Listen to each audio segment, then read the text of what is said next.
Welcome back to V-Rising. My name is Nilaus and we are going to continue our guide thing here for V-Rising. I am really enjoying the game and I'm playing it a lot over on Twitch. I'm even playing it for myself, which is very rare for these kind of games. So today we are going to talk about prisoners and how that interacts and what an absolutely amazing feature it is and how it works with your base in general. Now, if servants are your new friends, then you can basically say prisoners are your new fridge. That will be able to go there and suck their blood whenever you feel like it, and they will of course be quite miserable, and then they'll either die or you will need to make them less miserable. This is our new castle and it's glorious. I'll just show you before we go out and hunt the first boss that we need to do to unlock the prisons. Here we have our forge and also a smithy and a workbench. Then we go up here, we have our workshop, so that's grinders and what are they called, sawmills. Yep. And over here we have tailoring, which means a tannery, looms, and a tailoring bench. We can come back to talk a bit about tailoring. This is our core of the castle, heart of the castle. Here we have something I don't know, a room that didn't really fit. Here we have our library with the research bench and lab and study and also a printing press that we just got. Then we have over here we have our hangout, our dormitory, you could say, where we have all our coffins, and here we have an alchemy with the alchemy lab and vermin nest, which will be coming handy. So what we want to do is we want to go here for this guy, Vincent the Tot Boris the Totbringer. No, wrong IP. Vincent the Frostbringer. He's not particularly difficult, but if you are careless, then he'll get you. So we'll go out and hunt him. He is somewhere out there in the world, and here's my little stable, and also of course here. So basically where we are on the map, I have decided that this is a great place for a castle. I think this is actually a great place for a castle. There's plenty of room to build, and on top of that it's close to the iron mine, which is something you really need, and then it's sort of middle of the map entirely. So I think this is a good map, a good location. Maybe this one would be good as well, maybe that one would be good as well, but this is a good location for sure. So he is usually sort of traveling these paths here, so I'll go out and find him, and then once we find him we'll have a little throwdown with him. Alright, we found him, but this is like the worst place we could possibly find him because it's in the middle of a city, so we'll try to see if we can get some of these out before.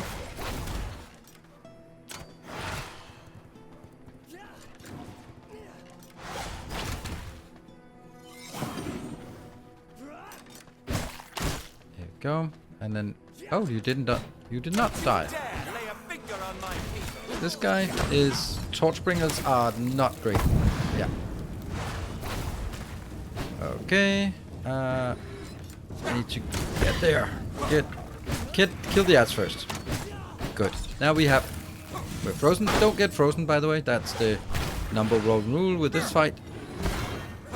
Don't get frozen.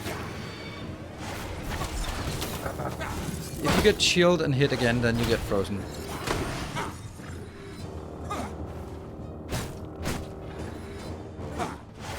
And we're already really hurt. Just try to dodge that one. That's the... Not doing anything. That's just a counter. 2 swings.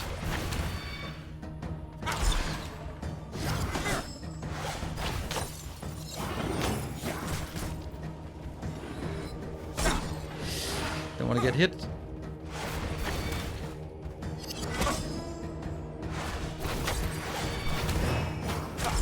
Ah, that one I should have dodged. I should have dodged that one. 2 swings. I feel a chill coming on. That charge.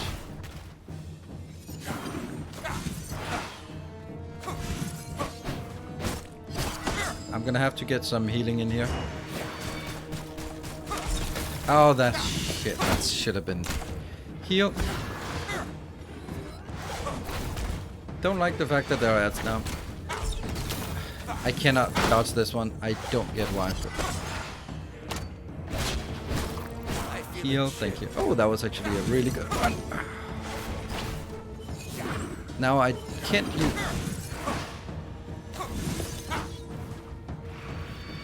That's the one. Oh, we want to dodge that for sure.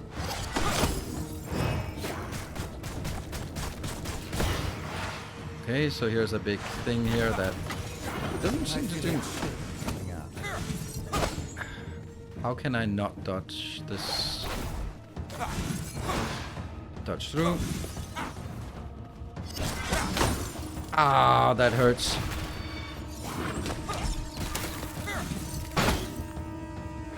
Oh, I can't believe I'm playing this poorly.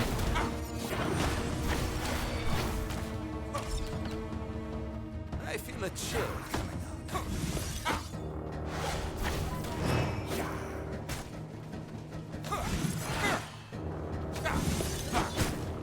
There we go. Okay, so you kill him. Easy. Probably do it better than I did here.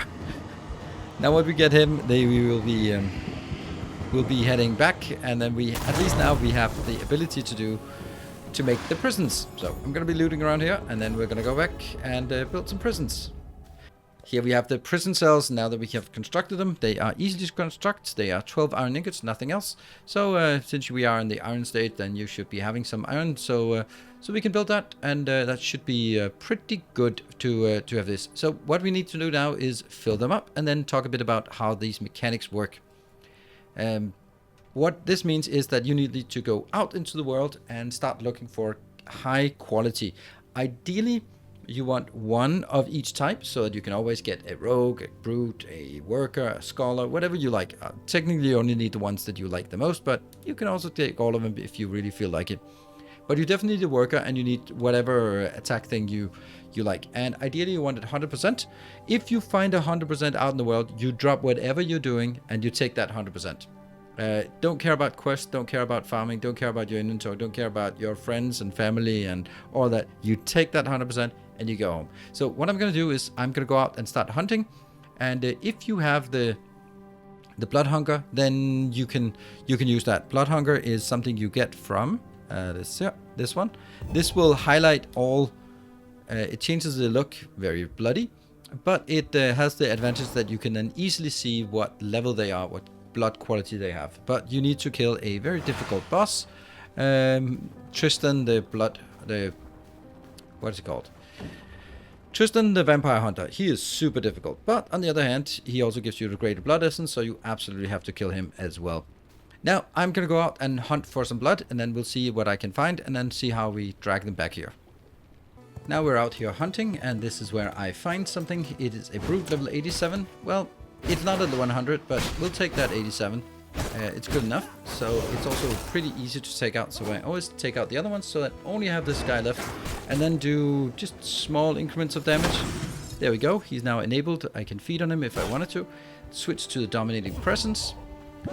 And then we do the R ability to get that in. It just works a bit. He is now mine. And all I need to do now is get home safely with this guy. He doesn't have a lot of hit points, just a sliver of hit points, but it is what it is. I'm just looking for the path home. It's quite a distance. And you can fight your way, but it's definitely not worth it. So this is a dangerous pull with 5 units. What I do is just run through it. Just hope that my the flame arrows don't go on the middle of the path. And then I just go back here. You can see I get knocked down, but I get up again. And then just ride through, always ride through. It's easier, just check back once in a while to see that he's still with you. Just, it's pretty easy to get home safely. There is a bit of luck element to it. I'm not gonna lie about it. It could be really unfortunate that one of the flame archers just makes a nice big flame patch right in the middle of the road. Let's close the door so he doesn't run away. And we are back here in our glorious new castle. We are going to here, go to the core, and then we're going to go into our new prison cells. Here we go, and this is going to be your new home. We will now imprison you right here. And let's take a look at the first thing we want to do. See, he comes in with low hit points, so we just go to our vermin nest nearby, pick up some rats.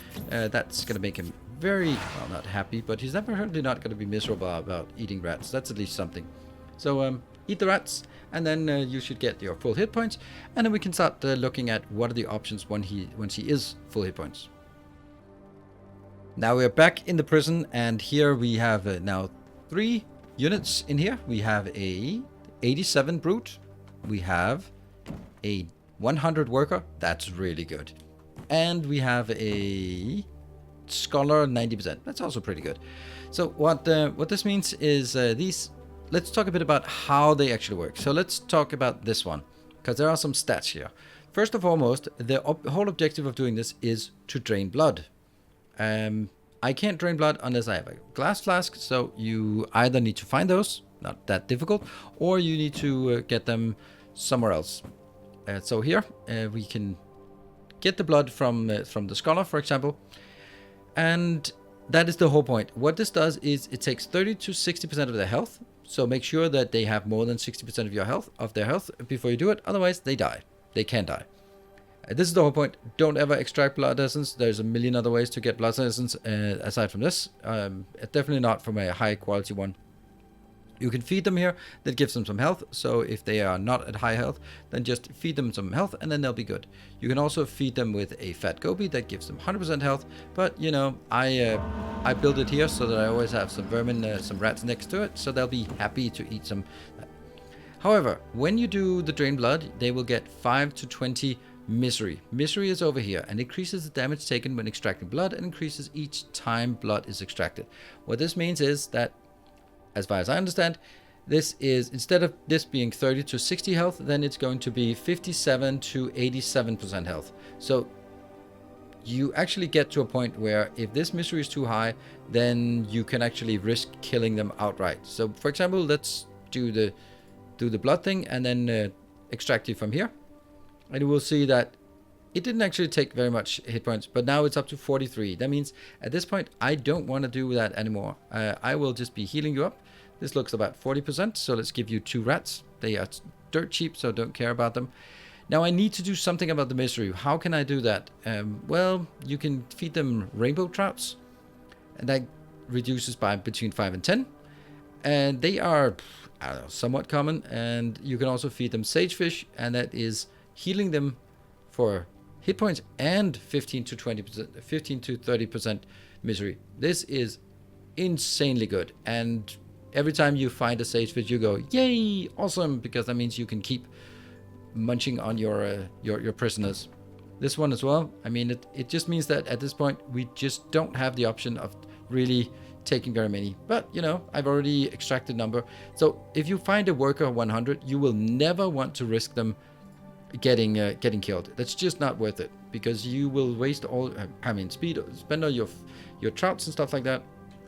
If we have sort of a brute 87, well, you know, it's nice to have that brute if you like the brute ability. It's not the best, I think, but you can do that. Then maybe you just eat him up, feed him, and then when the misery gets too high, well, too bad, he's just dead. The other option is you can also charm them, and then you can convert them into servants. So for example, this guy could be a really good servant. And you can also just feed him up and use him, get the misery. When the misery is high and you don't really feel confident about eating again, then you can charm them and convert them into a servant, and that should be a good option as well.